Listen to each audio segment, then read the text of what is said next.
आपलीच माणसं जेव्हा गद्दार निघतात ना त्यावेळेस वाटुळ होत असतं. म्हणून जवळच्या पासून सावध राहायचं.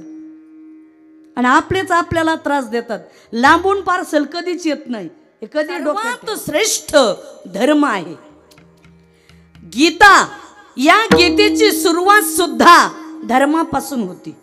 जगामध्ये 4 पुरुषार्थ आहेत. धर्म, अर्थ, काम आणि मोक्ष हे 4 पुरुषार्थ आहेत. धर्म हा जगामध्ये सर्वात श्रेष्ठ आहे. धर्म जिवंत राहिला तर तुम्ही आम्ही जिवंत राहूत. धर्म हा जगामध्ये 1 नंबरवर आहे. आणि तो सर्वात श्रेष्ठ जर कोणता धर्म असेल तो सनातन धर्म, हिंदू धर्म. आणि आपल्या धर्मामध्ये मरण आलं तरी स्वीकारायचं, पण दुसऱ्याचा धर्म न स्वीकारणं याला म्हणतात खऱ्या अर्थाने धर्म. म्हणून या धर्माचं पालन करणं आयुष्यामध्ये अत्यंत गरजेचं आहे. आता गीतेच्या पहिल्याच श्लोकामध्ये धर्मक्षेत्रे कुरुक्षेत्रे समवेता युयुत्सवः मामका पांडवश्चैव किम कुर्वत संजय. धर्म आणि अधर्माची लढाई म्हणजे महाभारत. धर्म आणि अधर्माची लढाई म्हणजे महाभारत. चुलता पुतण्याचं भांडण म्हणजे महाभारत. सध्या महाराष्ट्रभर चाललेलं चुलता पुतण्याचं भांडण म्हणजेच, बोला ना, हेच आहे सध्या. काय वेगळंय? सत्ययुगात सुद्धा चुलता पुतण्याचं भांडण होतं. आजही महाराष्ट्रामध्ये चुलता पुतण्याचा वाद आणि भांडण चालूच आहे. कशासाठी? घरगुती आहे. धृतराष्ट्र आणि पांडुराजा असे 2 सख्खे भाऊ. पांडुराजा वारले आणि त्यांना 5 मुलं. नकुल, सहदेव, भीम, अर्जुन आणि युधिष्ठिर म्हणजे धर्म. पण या धृतराष्ट्राच्या डोक्यातच नाही की आपल्या पुतण्याला काही द्यावं. श्रीकृष्णाने शिष्टाई केली की पांडवाला काहीतरी द्या. पण हा दुर्योधन म्हणला सुईच्या टोकावर बसेल एवढं सुद्धा मी देणार नाही. काय कारण नाही द्यायचं? आजही तुम्ही बघा ना, पुतण्या जरी योग्य असेल पण स्वार्थ कुठं माणसाला चुकतोय का? मुलाकडेच जातो ना. आता आपण महाराष्ट्राचं उदाहरण घेतो किंवा महाभारताचं. तुम्ही माझ्यासमोर एवढे बसलात, तुमचं मुलावर जास्त प्रेम आहे का पुतण्यावरही? इमानदारीने सांगा. बोला ना. मुलावरच असणार आहे. काय वेगळं काय आहे? पण परिस्थिती कठीण असते. मुलावर जरूर प्रेम करावं पण पुतण्यालाही कुठंतरी न्याय दिला पाहिजे. पण कधी कधी शहाणी माणसं सुद्धा चुकल्याशिवाय राहत नाहीत. येथे ज्ञानाचीही मती भ्रंशे. कधी कधी ज्ञानी लोकांची मती म्हणजे बुद्धी सुद्धा हे झाल्याशिवाय राहत नाही, भ्रष्ट झाल्याशिवाय. तसं धृतराष्ट्राची श्रीकृष्णाने सांगितलं 5 गावं तरी द्या, पण शेवटी दुर्योधनाने सांगितलं काहीच देणार नाही. मग भगवान श्रीकृष्ण परमात्म्याने पांडवांसाठी स्वतंत्र खांडव प्रस्थमध्ये खांडव वन जे होतं ते बाजू नष्ट केलं आणि त्या ठिकाणी भगवंताने इंद्रप्रस्थ निर्माण केलं. मोठे मोठे महाल बनवले.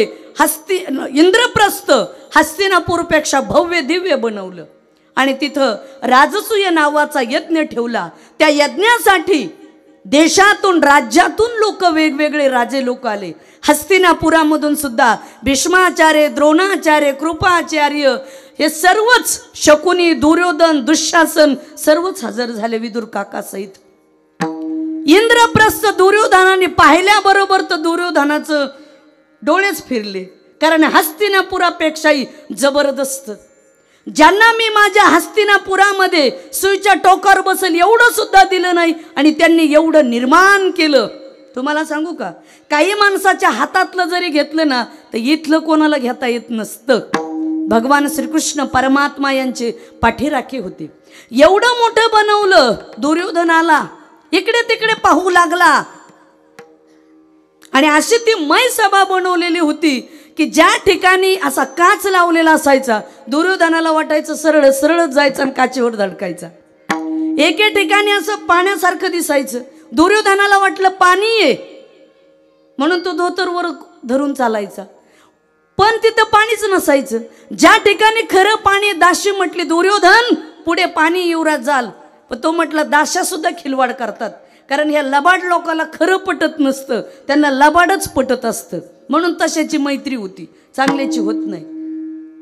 गेले, पडले पाण्यात, हसली वरून द्रौपदी, आंधळ्याचा मुलगा आंधळाच. ठिणगी पेटली. दुर्योधन अगोदरच त्याच्या मनामध्ये अशी ईर्ष्या, द्वेष, आणि पुन्हा त्याच्यामध्ये हे झालं. सर्व कार्यक्रम वगैरे संपला आणि दुर्योधन निघून गेला, सर्वच गेले. पण हस्तिनापुरामध्ये गेल्यानंतर दुर्योधनाला झोप नाही, काहीतरी पर्याय शोधला पाहिजे. मग शकुनी मामाने आणि दुर्योधनाने पर्याय शोधला की काय करायचं, द्यूत खेळायचं. निमंत्रण पाठवलं, कुठे, इंद्रप्रस्थला.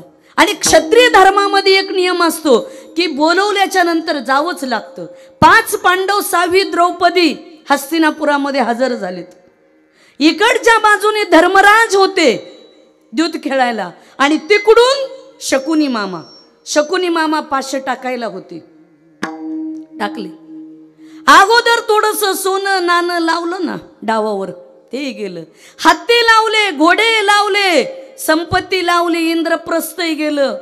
शेवटी धर्मराज म्हटले आता बस खेळायचं, सर्वच गेले. नाही म्हणले आहे ना तुमचा भाऊ. भीम डावावर ठेवला, अर्जुन, नकुल, सहदेव, अर्जुन सगळेच ठेवले.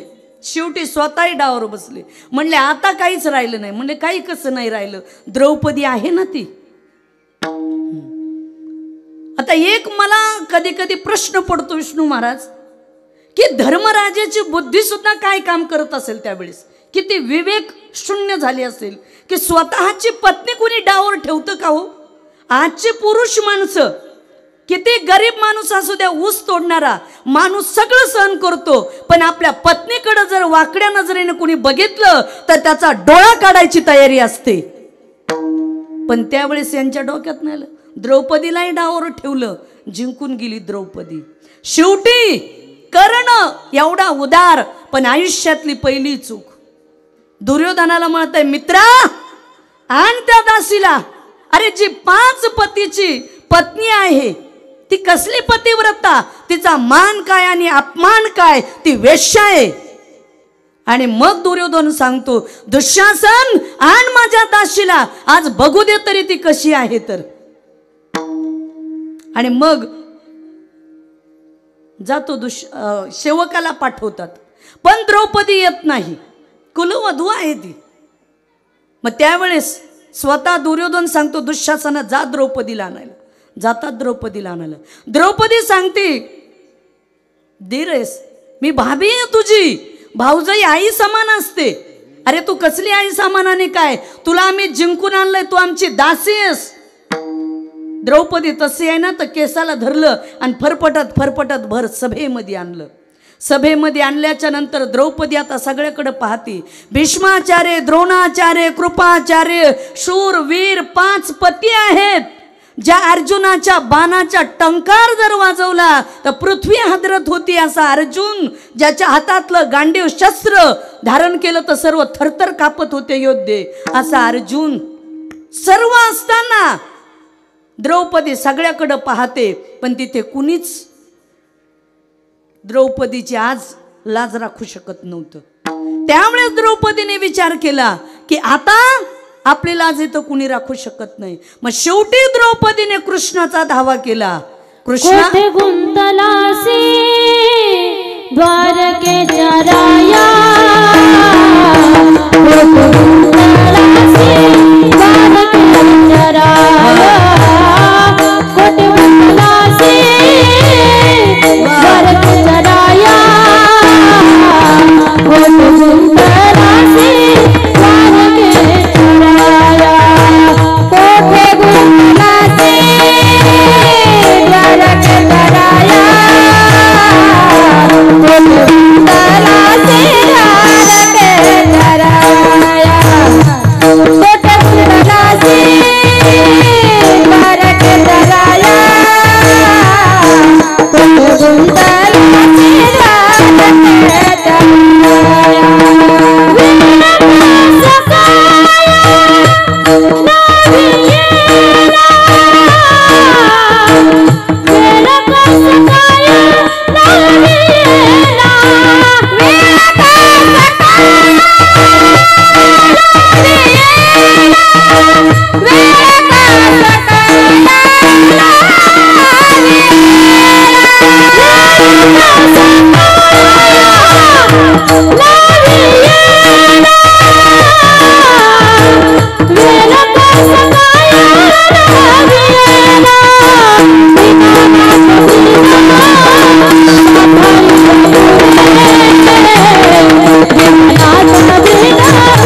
द्वारकेच्या राया वेळ का सखया लावीला गोड गायलं ताईने. कृष्णा कान्हा सख्या माझ्या पाठी राख्या कुठं गुंतलास. देव म्हटला गुंतलोच नाही, मला उशिरा बोलवलंस. कौन कहता है भगवान आते नहीं, द्रौपदी सरीखे बुलाते नहीं. कौन कहता है भगवान खाते नहीं, नामदेव राय सरीके खिलाते नहीं. कोण म्हणतं देव येत नाही? येतो, पण बोलवणारा तसा पाहिजे. हा कहे लक्ष्मी, ती कहे गजराज, आगे लगत गोली पीछे होत आवाज. असं देवाचं काम आहे. फक्त अर्थतेने बोलवणारा लागतो, तसं नाही. म्हणून द्रौपदीची लाज राखण्यासाठी श्रीकृष्ण परमात्मा आता द्रौपदीच्या अंगावरची साडी झालीत. माता माऊल्यांनो, आपली साडी किती मीटरची असती? 5-5.5 मीटरची साडी. दुःशासन साडी खेचायला लागलाय द्रौपदीच्या अंगावरची. साडी का नारी, नारी का साडी, साडी का नारी, नारी का साडी. काहीच तपास लागायला तयार नाही. दुर्योधन म्हणत आहे खेचो दुःशासन, खेचो दुःशासन. अरे तुम्ही कितीही ओढलं तर जे देवाकडचं आहे त्याला काय तुम्ही ओढू शकता? साड्याचे ढीगचे ढीग निर्माण झाले. दुःशासनाला घाम फुटला, पण द्रौपदीच्या अंगावरचं वस्त्र बाजूला झालं नाही. ढीग झाले हो, काय सांगावं तुम्हाला. आणि मग शेवटी दुःशासन खाली पडला, खाली बसला, घाम फुटला, पण साडी बाजूला झाली नाही. अगोदर 5 पांडवांनी खाली माना घालून बसले होते की आता आपली पत्नीच्या अंगावरचे वस्त्र काढत आहे साडी, पण अजिबात साडी बाजूला झाली नाही. यांनी सुद्धा वर पाहिलं. काय सांगावं तुम्हाला. आणि त्यावेळेस द्रौपदीचे वाक्य आहेत की ही सभा विद्वानाची नाही हस्तिनापुराची. सर्व जे बसलेत नाही तर शूरवीर योद्धे, तर हे कायर लोकांची सभा आहे. कायर हे द्रौपदीचे वाक्य आहेत बरं. आणि एक वाक्य लक्षात ठेवा, सगळेजण कान उघडे ठेवून. जर भीष्माचार्य म्हटले असते खबरदार दुःशासना द्रौपदीच्या साडीला हात लावशील, तर मला वाटत नाही दुःशासनाची हिम्मत झाली असती द्रौपदीच्या साडीला हात लावायची. पण एक गोष्ट नक्की लक्षात ठेवा, ज्या ज्या वेळेस या महाराष्ट्रात आणि देशात शहाणी माणसं गप्प बसतात त्यावेळेस मूर्ख लोकांचा सुळसुळाट होत असतो. म्हणून शहाण्याने भूमिका घ्याव्या लागतात. त्याला फार मोठं महत्व आहे बरं. भूमिका घेणारी माणसं लागतात. कुठलाही क्षेत्र असू द्या, सामाजिक, राजकीय, आध्यात्मिक, प्रपंच, परमार्थ कुठले असू द्या. पण काही लोक आयुष्यात भूमिकाच घेत नाहीत. सदा न्यूट्रल, घेरच टाकत नाहीत. आणि न्यूट्रल सगळ्यात धोकेबाज. ज्याच्यावर गुलाल पडल तिकडे हे जातात, इकडे नसतात आणि इकडे नसतात. कधीच भूमिका नसते त्यांची, सदा न्यूट्रल. तसं नका, पण कुठेतरी जीवनामध्ये भूमिका घेण्याचा प्रयत्न करा. शेवटी दुर्योधन म्हणतो द्रौपदीला माझ्या मांडीवर बसवा. पण त्यावेळेस मग भीम गप्प बसत नाही आणि भीम प्रतिज्ञा करतो. चारी दिशा आकाश आणि पृथ्वी ऐका म्हणतात. ज्या दिवशी या दुर्योधनाची मांडी तोडील तरच पांडवाचा पुत्र आहे अशी गर्जना केली हो.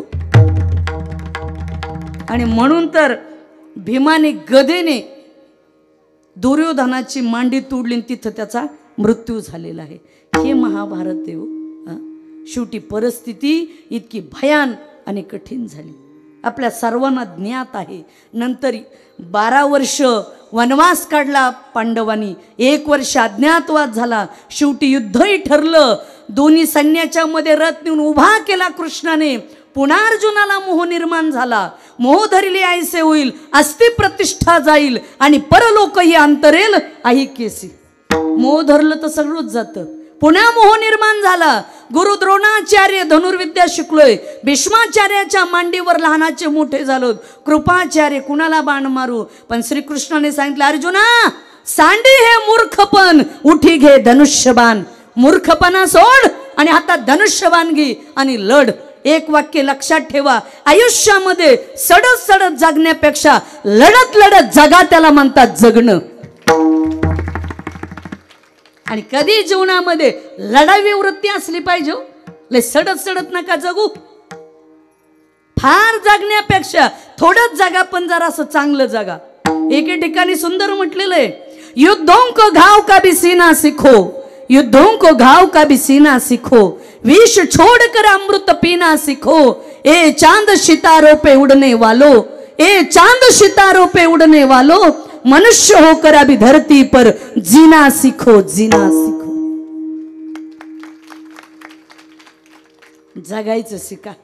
ज्याचं मन मनगट आणि मेंदू स्ट्रॉंग आहे ना, त्याच्या आयुष्यात कमी पडत नाही हो. जगता आलं पाहिजे माणसाला, म्हणून चांगलं जगण्याचा प्रयत्न करा, स्ट्रॉंग. म्हणून श्रीकृष्णाने अर्जुनाला सांगितलं. आता सगळेजण म्हणतात महाभारताचं युद्ध हे दुर्योधन दुःशासनामुळे झालं. अजिबात नाही. कधी पिक्चर मधले हिरो समोर दिसतात, पण खरे डायरेक्टर वेगळे असतात. तसं महाभारत घडवणारे मास्टर माइंड हे वेगळे होते. कोण होते? शकुनी मामा. शकुनीने खरं महाभारत घडवलं. शेवटी 100 कौरव मारल्या गेले, पांडवाचा विजय झाला. म्हणजे कुणाचा विजय झाला? धर्माचा विजय झाला.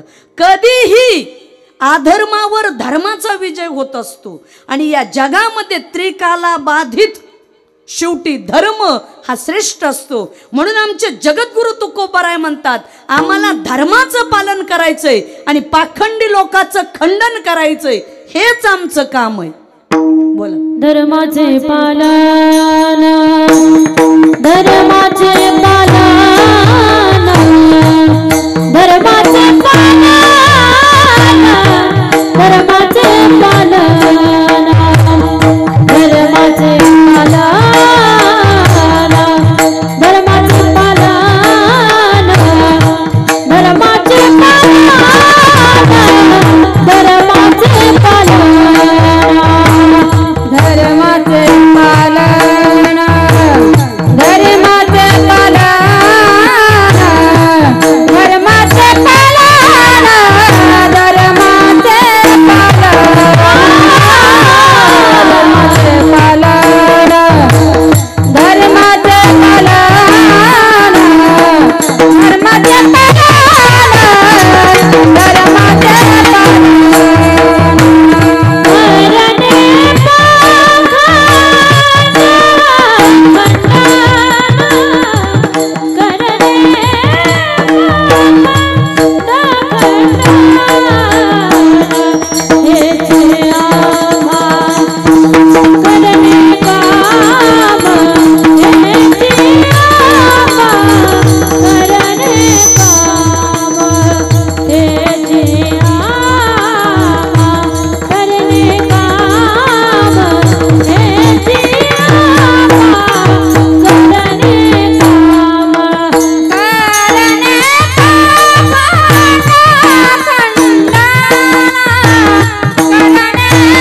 पालन करणे पाखंड खंडन हेच आम्हा करणे काम.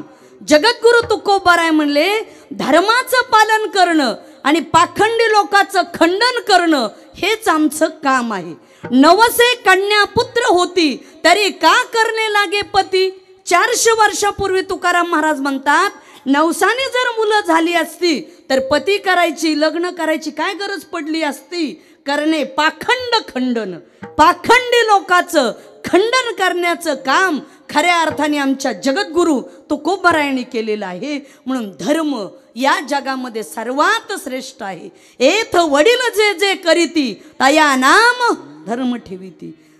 धर्म जगामध्ये धर्म सर्वात श्रेष्ठ आहे. आज आपला सुद्धा धर्मवीर संभाजीराजे ज्यावेळेस औरंगजेबाने धर्मवीर संभाजी राजांना पकडलं पण औरंगजेबाने नाही पकडलं. कुणी पकडून दिलं इतिहास माहित असेल ना. संभाजी राजांच्या मेवण्याने पकडून दिलं. आपलीच माणसं जेव्हा गद्दार निघतात ना त्यावेळेस वाटुळ होत असतं. म्हणून जवळच्या पासून सावध राहायचं. आणि आपलेच आपल्याला त्रास देतात. लांबून पार्सल कधीच येत नाही हे कधी डोक्यात ठेवा. आपल्या रोहनवाडीला त्रास द्यायला आपल्याच गावातली भावकी का आम्ही येणार आहेत का बीडवरून पाटोदेवरून त्रास द्यायला. शेजारचेच त्रास देणार दुसरं कोणी देत नाही. इतिहासच सगळं तसाच आहे. जवळच्या पासूनच त्रास होतो तसं जवळची लोकच त्रास देतात. विठ्ठल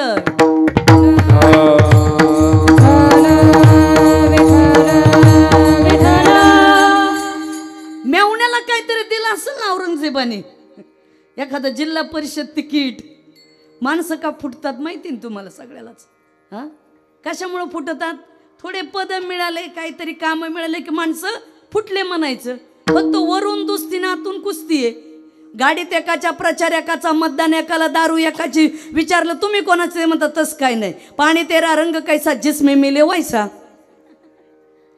ते काय वारकरी थोडीच आहेत ज्ञानोबा तुकाराम करणारे निष्ठावन महाराज आपल्यासारखे यांचं वेगळंच असतं. तसं मेवण्याने पकडून दिलं. म्हणून मेवण्यापासून सावध राहत जा बरं का माणसं. बायकोचा भाऊ पण तुम्हाला मेवण्याची फार आवड. सख्खा भाऊ आला तर विचारणार नाहीत पण मेवणा आला की निघालेच काळी पिशवी घेऊन.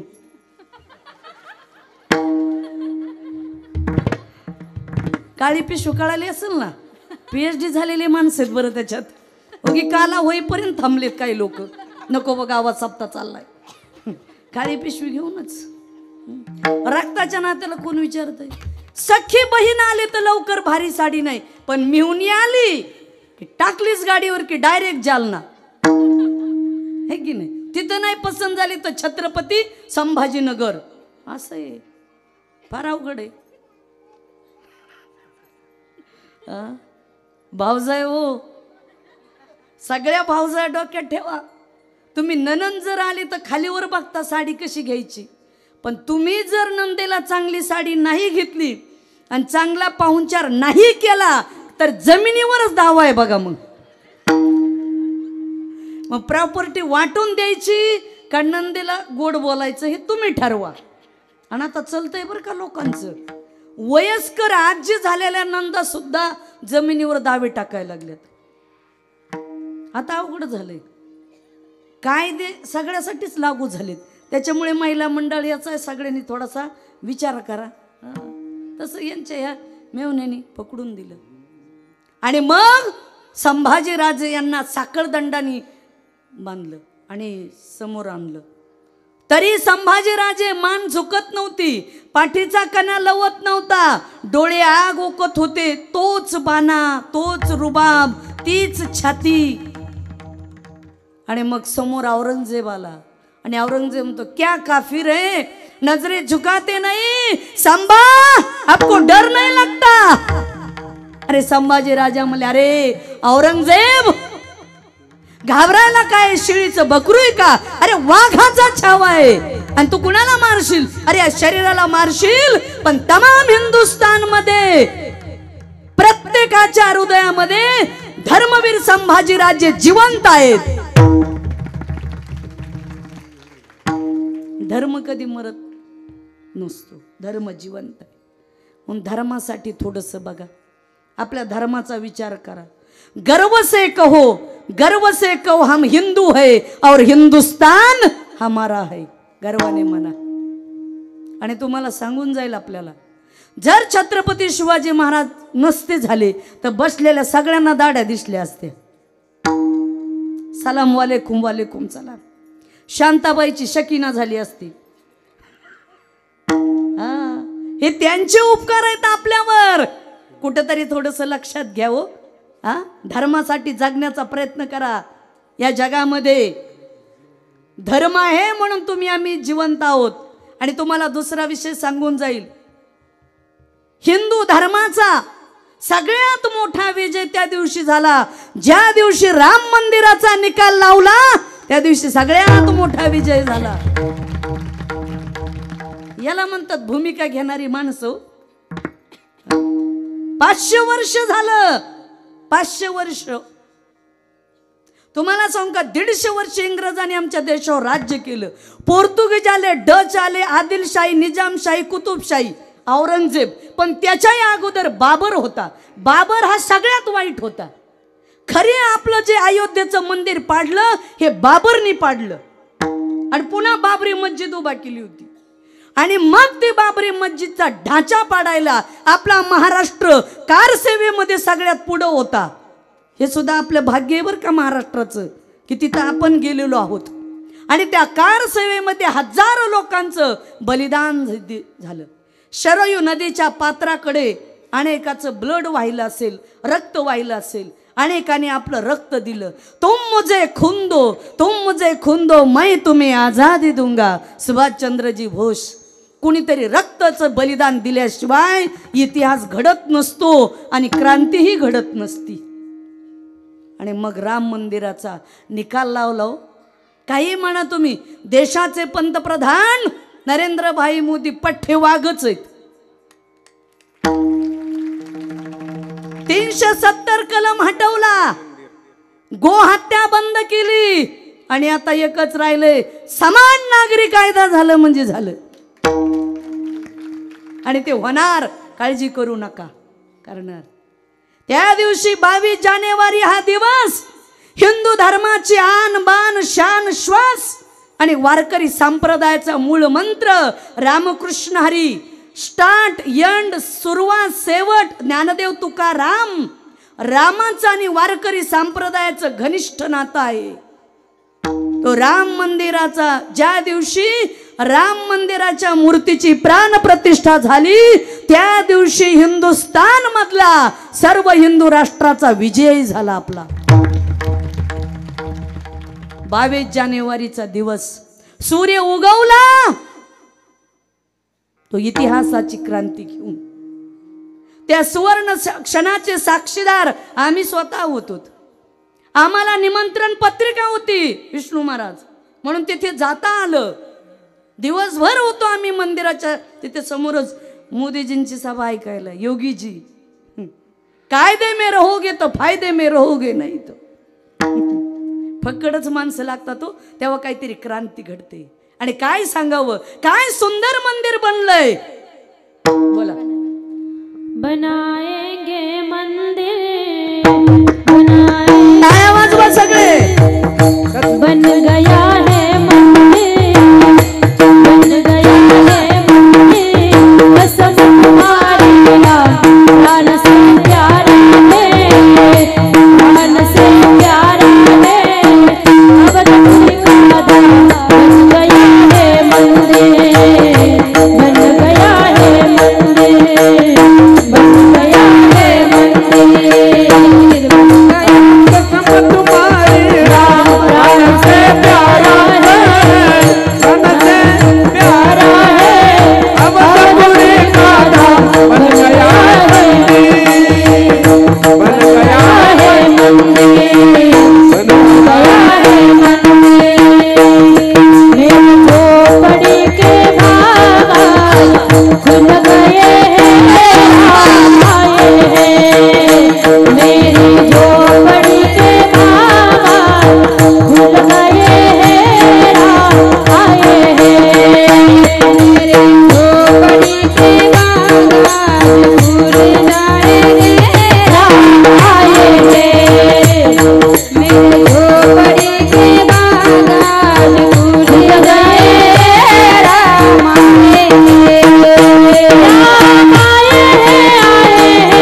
दुल्हन सी लगी कुटिया भी दुल्हन सी अवध मेरा आए सजा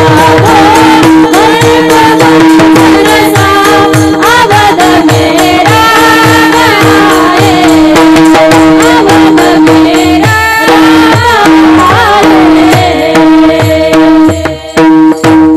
वा काय सुंदर राणीताई निघायलं. वाजवा जोरात टाळा जरा.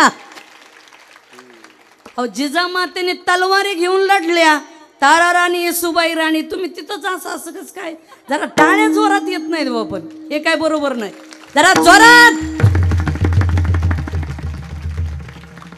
पुरुष माणसं तुम्हाला काय वेगळं. वाजवा ना जोरात टाळ्या जरा.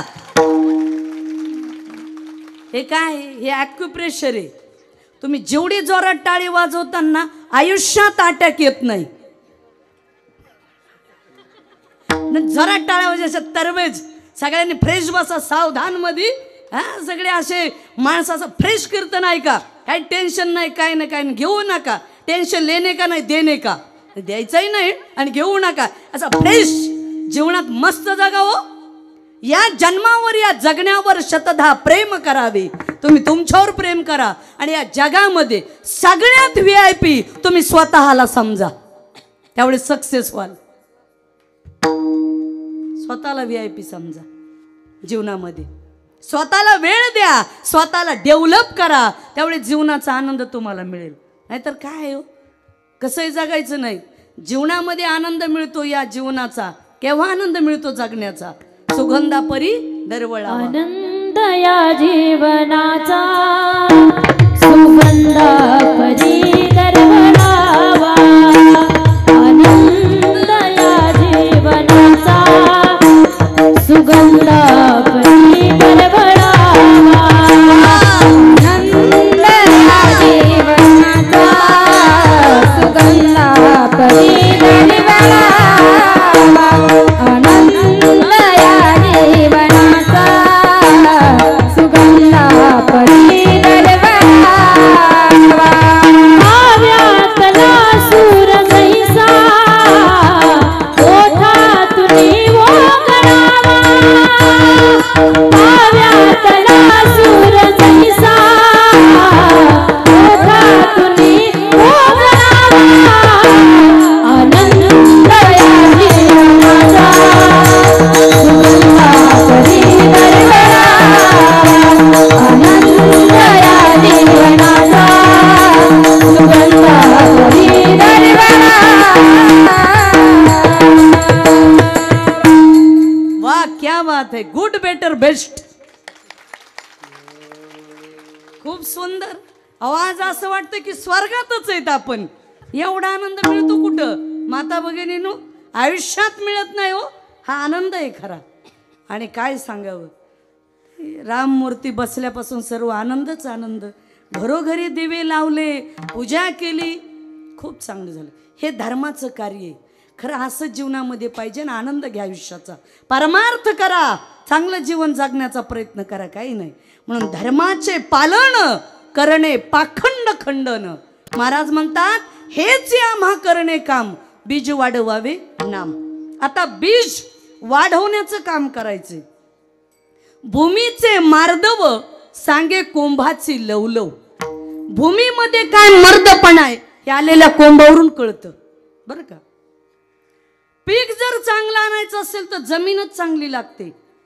सोयाबीनचं पीक 4-5 महिन्याचं, कपासीचं पीक 5-6 महिन्याचं, ऊसाचं पीक 12 महिन्याचं. आता 12 महिन्याच्या आतलं पीक घेण्यासाठी जर जमीन भुसभुशीत लागती सुपीक लागती तर काहीचं 25 वर्षाचं, 40, 50, 60, 80, 100 वर्षाचं हे पीक तुमच्या माझ्या सहित चांगलं जन्माला घालण्यासाठी आई रूपी जमीन सुपीक लागती. तेव्हा तुमच्या माझ्यासारखं पीक हे चांगलं जन्माला येतं. जमीन चांगली लागती, जमीन सुपीक लागती. धन्य धन्य जेचे कुशी ज्ञानदेव जन्मले. रुक्मिणी आई साहेबांची कुशी पवित्र होती म्हणून ज्ञानोबरायासारखं रत्न असा हिरा त्या माऊलीच्या पुटी जन्माला आला. जिजाऊ मासाहेबांची कुशी पवित्र होती म्हणून छत्रपती शिवरायांसारखे राजे जन्माला आले. आईची कुशीच पवित्र लागते हो, तेव्हा त्या कुशीत चांगल्या मुशीतली माणसं जन्माला येतात. मग कुस पाहिजे चांगली, जमिनी बी चांगल्या पाहिजेत. माड रानावरच्या जमिनीचा उपयोग नाही. पुढे दारे धरले की पाठीमाग सुकत आणि पिकही काढावर जातं. छोटे छोट्याच काड्या, छोटे छोटेच कंस, उतार नाही त्याला, काही नाही. जमीन चांगली लागते ना. तुम्ही बघा ना, गावखारची जमीन एकदा पाणी दिलं ना, 15 दिवस नाही पाणी दिलं तर पीक तड धरतं. पिकही मजबूत, कणसही जबरदस्त आणि उतारही भरपूर. कसदार लागते जमीन. जो खरा पोटे शुद्ध बीजा पोटे शुद्ध बीजा पोटे शुद्ध बीजा पोटे फळेर सळा घोमटे फळेर सळा घोमटे मुखी अमृता जीवानी मुखी अमृता जीवानी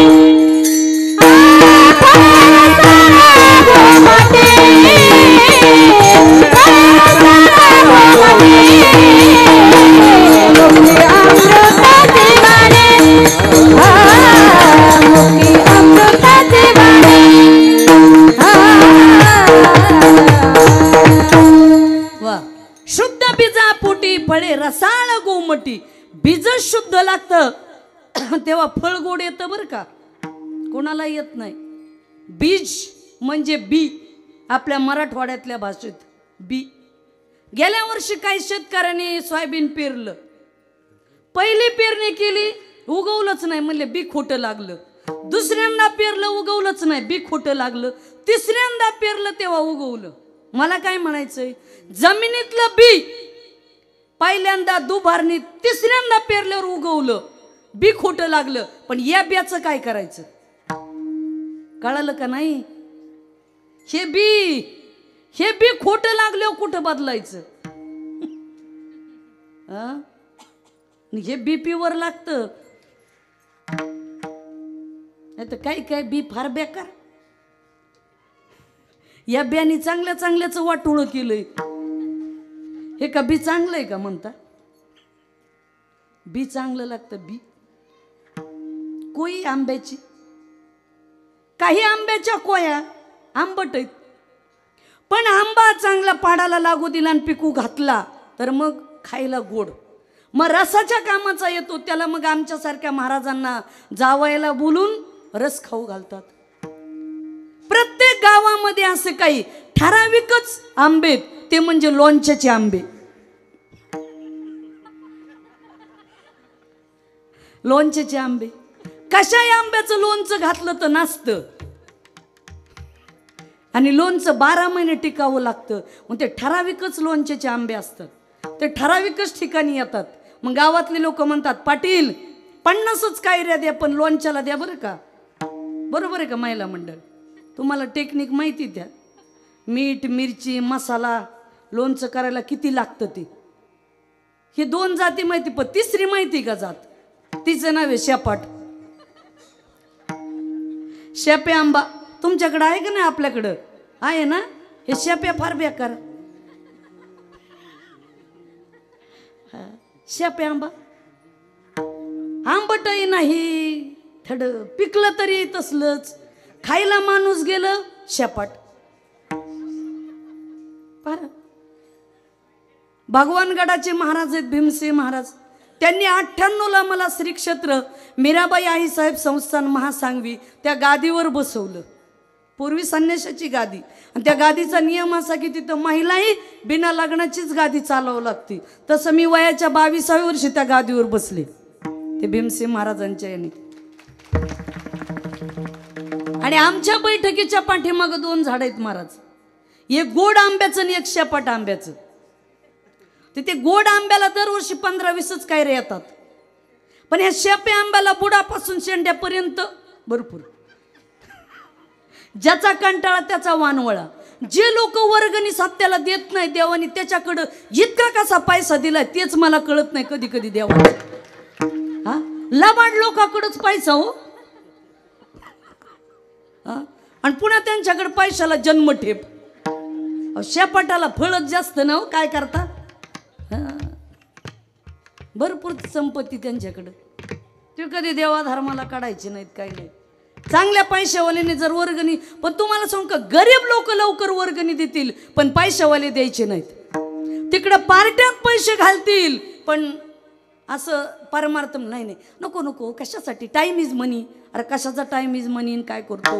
हा किती सोनं किती असू द्या मेल्यावर काय बांधून नेणार आहे का. हा आणि किती श्रीमंत लोक झाले तर चिल्लर नोटा खातेत काय.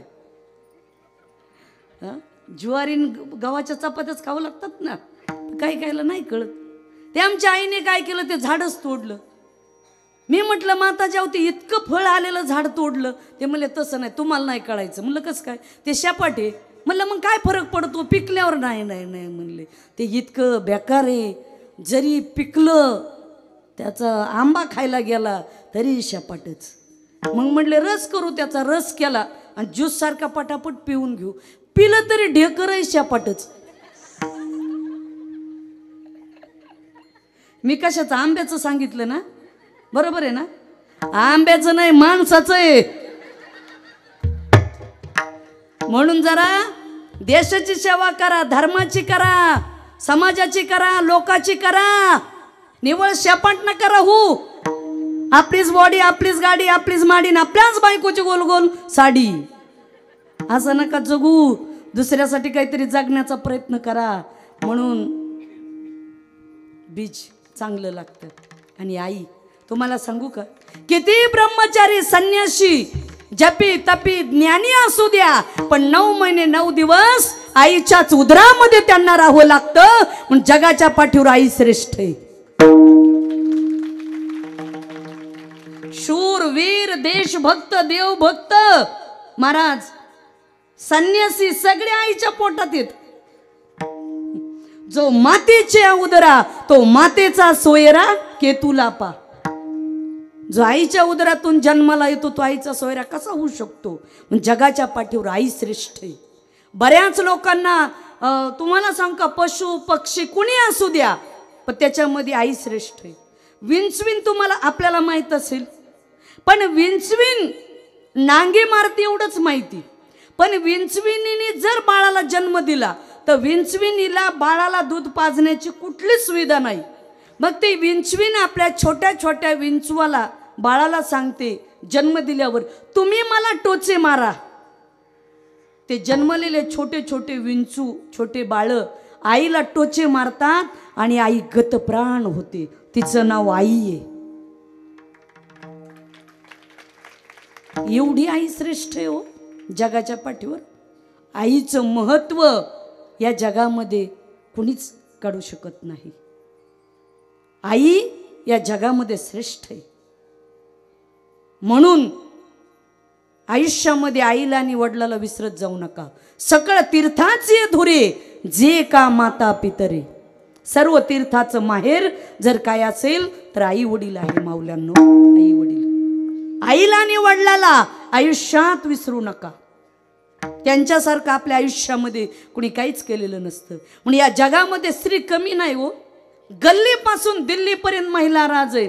आज देशाच्या राष्ट्रपती सुद्धा कोण आहेत महिला. गल्लीपासून दिल्लीपर्यंत द्रौपदीताई मुर्मू राष्ट्रपती.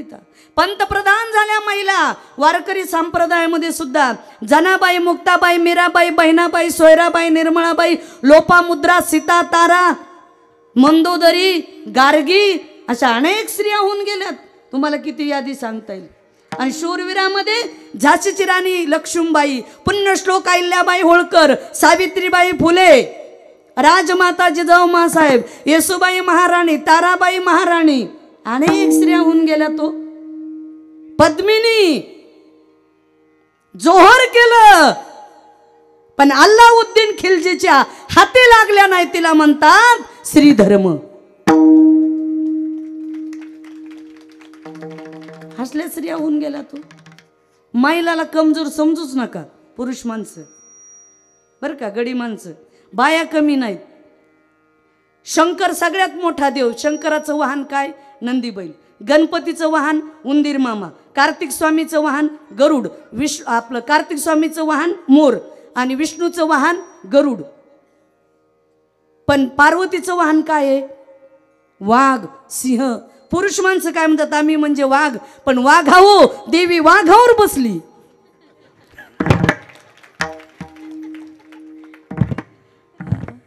आणि अशी तशी का हातात त्रिशूळ घेऊनच आहे. कधी तुमच्या नरड्यावर त्रिशूळ ठेवून सांगता यायचं नाही. हा, बाया कमी समजू नका गडी माणसं.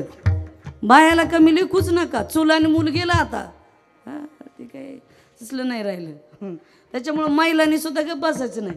आणि महिला मंडळी एक आहे, पती परमेश्वर आहे हे जरूर आहे, पण पती जर दारू पिऊन येऊन बायकोला मारत असेल तर बायकांनी सहन नाही करायचं.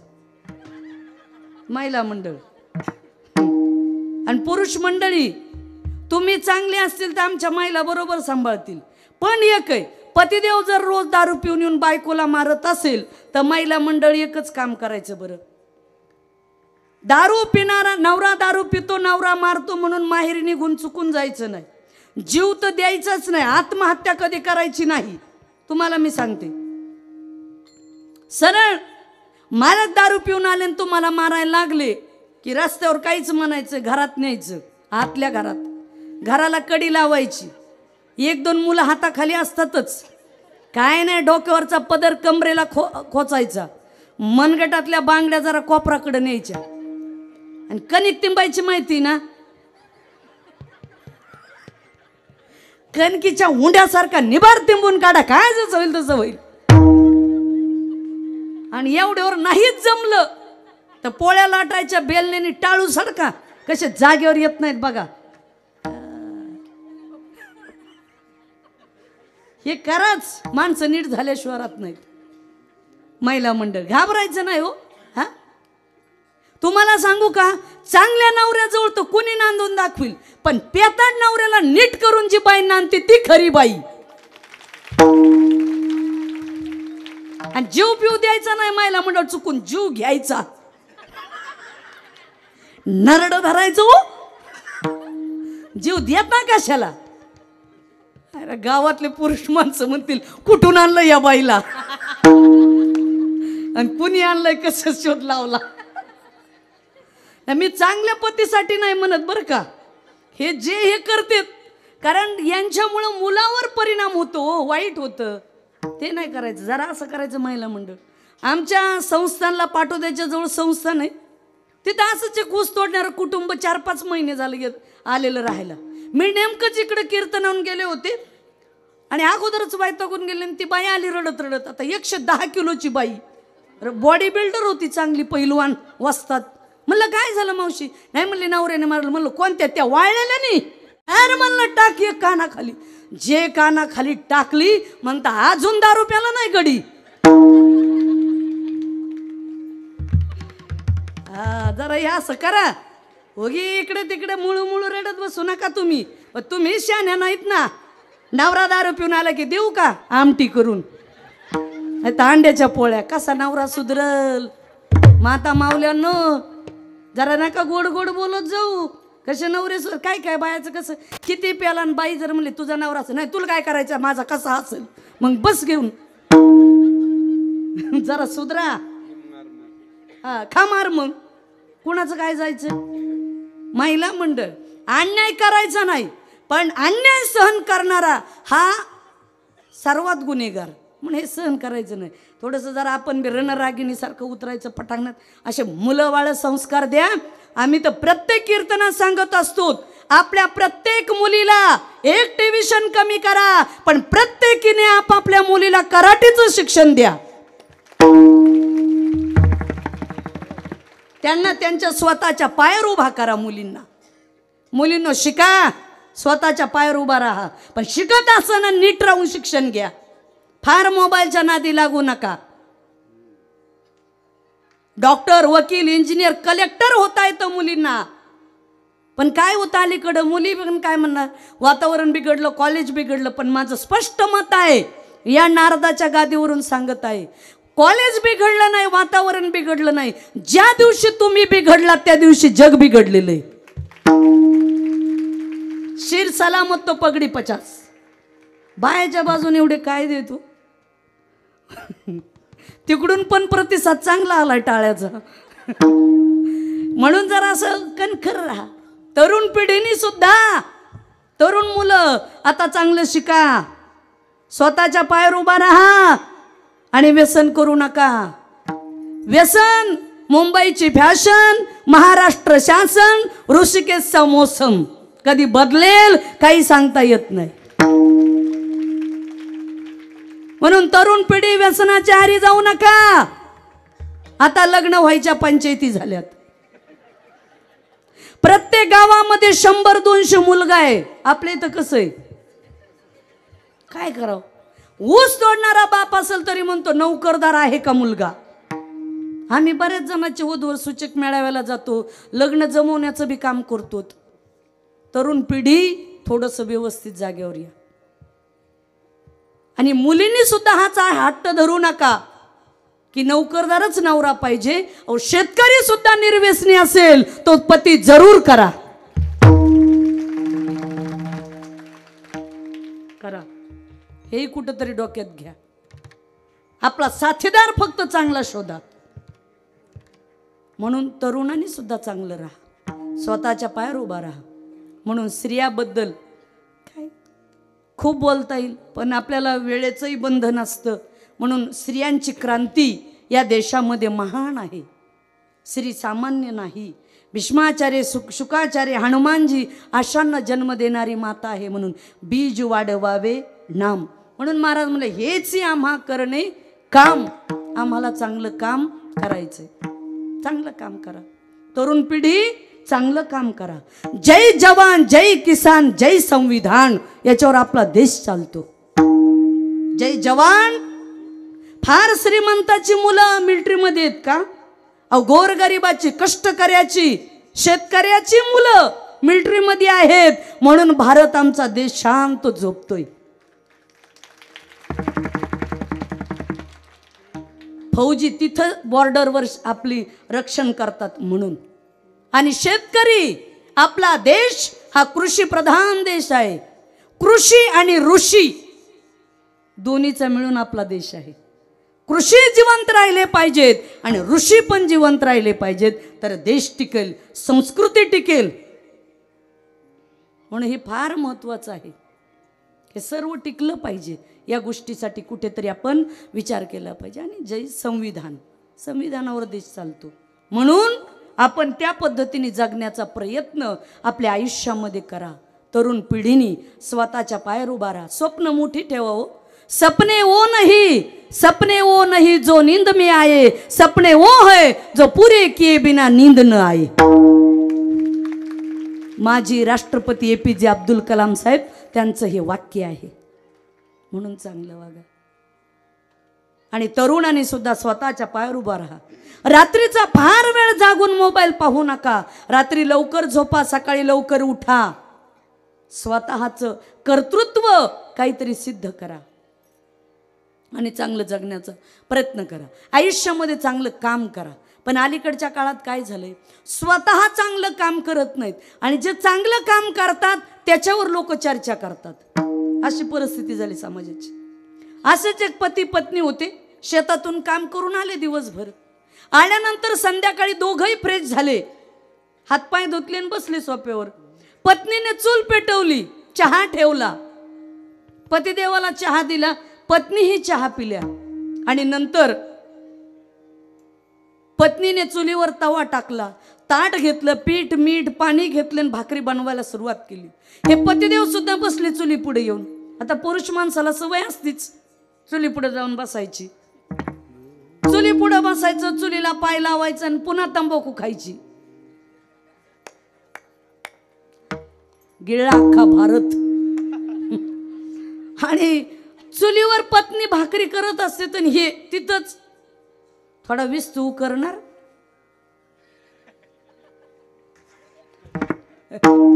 तिथंच विस्तू चू करणार की त्याच्यात ती तंबाखू थुकणार आणि तव्यावरची भाकरी मग असे जिथं थुकले तिथंच लावायची आणि या महाराज जेवायला. असं अशी परिस्थिती. मग हे शाकता शाकता पत्नीला म्हणले बंडेची आई खूपच डोकं दुखतंय रे माझं. मग पत्नी म्हणली जा ना जालन्याला हॉस्पिटलला, चांगल्या जवळच आहे जालन्याला, काय हॉस्पिटल कमी नाहीत आता, कुठल्या डॉक्टरला दाखवा, मेडिकलवर जा, मेडिसिन घ्या. हे पतिदेव म्हणले बंड्याची आई हे मेडिकलचं दुखणं नाही. म्हणले मग फार देशाचं वाटोळं झालं. म्हणले कसं काय? अहो मोदीन शहा काय निर्णय घेतील तेच कळायला तयार नाही झोपेतून उठेपर्यंत. आणखी म्हणले महाराष्ट्राची तर अख्खी खिचडी झाली, कुणाला मतदान करावं पंचायत झाली का नाही, 3 पक्षाचं सरकार, बरोबर आहे का नाही, कोणता झेंडा घेऊ हाती, असं झालंय. म्हणले काही खरं राहिलं नाही. बंड्याची आई फारच डोकं उठलंय माझं, तर काय करू मला तेच कळायला तयार नाही. बंड्याची आई म्हणली बंड्याचा बाप देशाचं आणि महाराष्ट्राचं जाऊ द्या, खाली 2 थर पेटलंय ते बघा.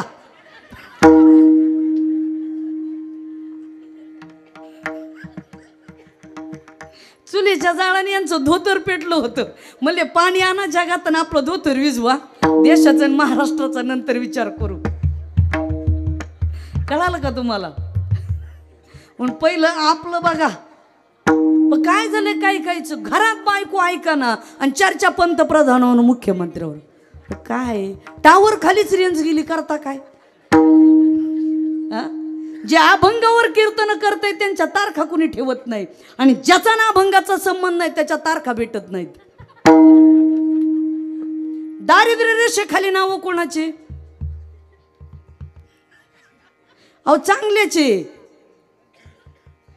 ज्याने खरी विहीर खोदली त्याचं बिलच पास नाही. मी आमच्याकडचं सांगते, मला आपलं नाही माहिती.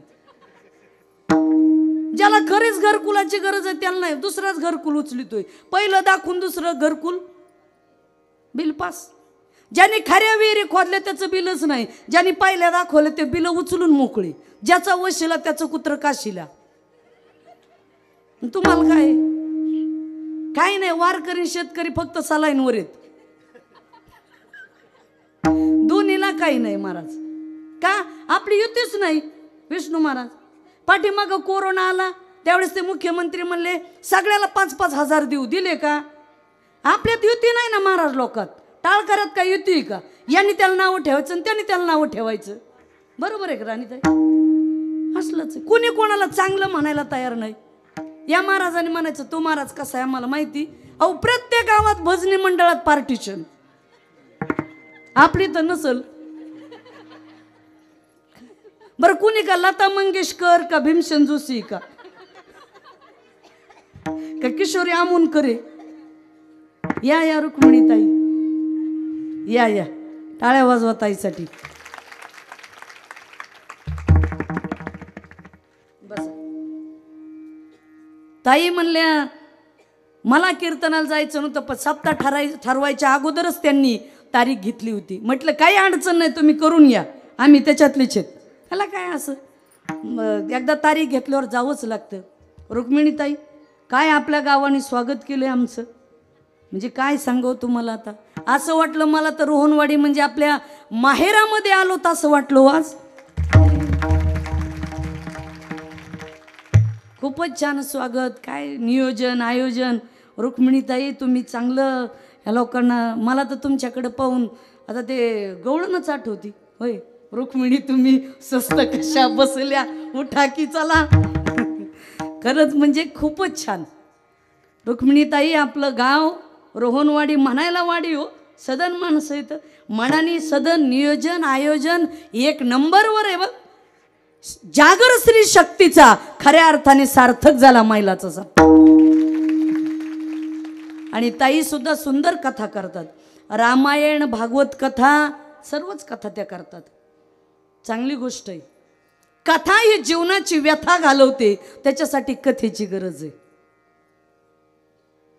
त्यांचे आगमन झाले. असो आपला विषय चालला होता. काय चाललं होतं म्हणजे तुम्ही इथं नव्हते.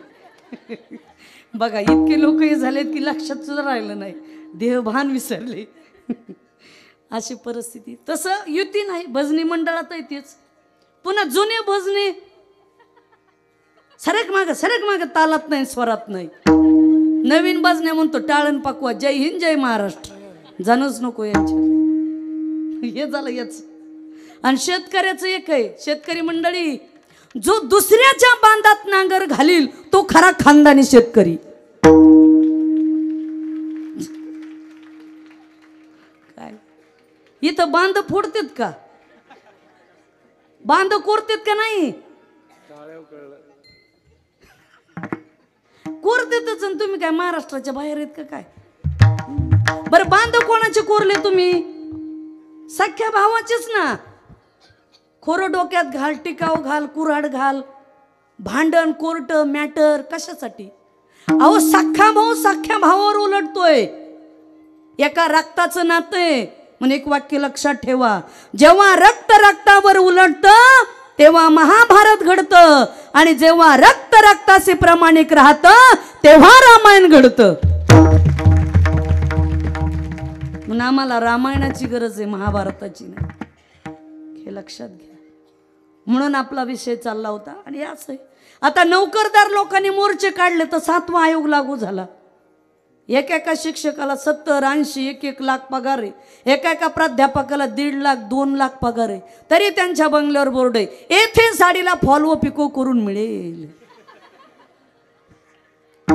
20 रुपयाचा फॉलन साडीची किंमत 60 रुपये 80 रुपये असं झालं. सुईंद्वारा आहे फक्त, बाकी काही नाही. आपण जशाल तसे अशी परिस्थिती. म्हणून डोक्याने चला. शेतात काय पिकतं यापेक्षा बाजारात काय विकतं हे ज्याला जमलं ते सक्सेसफुल. तुम्हाला जमलं पाहिजे.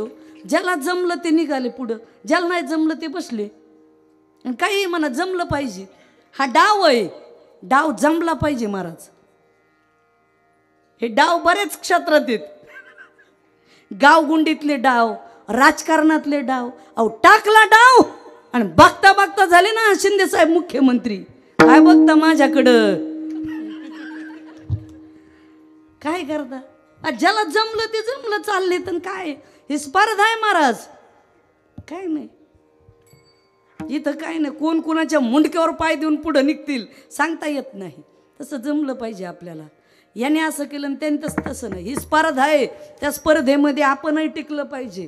आणि ते टिका स्वतः सगळ्यांनी त्या रेसमध्ये उतरा, चांगलं काम करा. जेव्हा म्हणून हेच आम्हा करणे काम, बीज वाढवावे नाम. चांगलं काम करायचं, बीज वाढवण्याचं काम करायचंय. आणि 4 वर्षापासून हा महिला मंडळाचा जो आपण सप्ताह उभा केलाय, रुक्मिणीताई आमच्या भगिनी आहेत, फार छान काम करता तुम्ही भागवत धर्माचा प्रचार प्रसार. आणि मी या रोहन वाडीकर सगळ्या माझ्या माता माऊल्यांना आणि ह्या सर्व पुरुषांना धन्यवाद देईल की तुमच्यामुळे एवढा मोठा सप्ताह घडतोय. हेच बीज वाढवावे नाम. बीज वाढवण्याचं काम तुम्ही या महिलाच्या सप्ताहातून करताय. ही नारी शक्ती जागृत करण्याचं काम करतात. आणि खऱ्या अर्थाने जिथे नारीचा विकास होतो तिथे त्या कुटुंबाचा विकास झाल्याशिवाय राहत नाही. हेच आम्हा करणे काम, बीज वाढवावे नाम. तीक्ष्ण उत्तरे हाती घेऊनी बाण फिरे. तुकोबराय म्हणतात असं नाही जमलं तर आम्ही तीक्ष्ण उत्तर, म्हणजे बोलताना तीक्ष्णपणाने बोलतो, कुणाला घाबरत नाही, काही नाही. हेच आम्हा करणे काम, बीज वाढवावे नाम. सर्वजण वर हात करा, करा वर हात माता माऊल्यांनो. आपली रोहनवाडी सगळीकडे जाणार आहे. करा करा भजन. विठोबा रखुमाई रखुमाई विठोबा रखुमाई विठोबा रखुमाई विठोबा रखुमाई विठोबा रखुमाई विठोबा रखुमाई विठोबा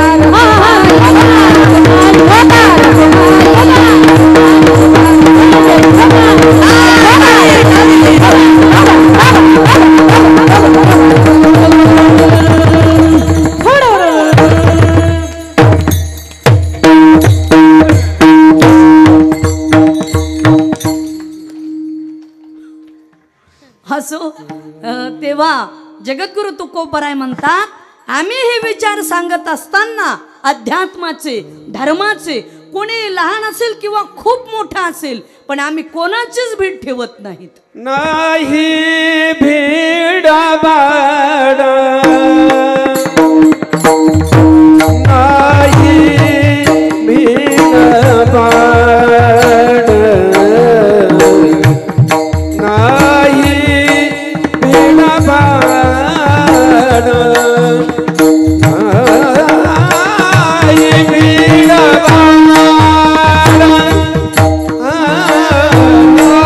नाही भीड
माधवावे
जाणे साना थोर.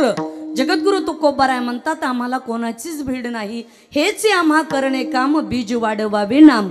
आम्ही धर्माचं काम करत आहोत, बीज वाढवण्याचं काम करत आहोत. हे आपण सर्वांनीच हे काम करायचं आहे. माझी झालेली सेवा भगवंताच्या चरणी समर्पित आणि वाणीला विराम.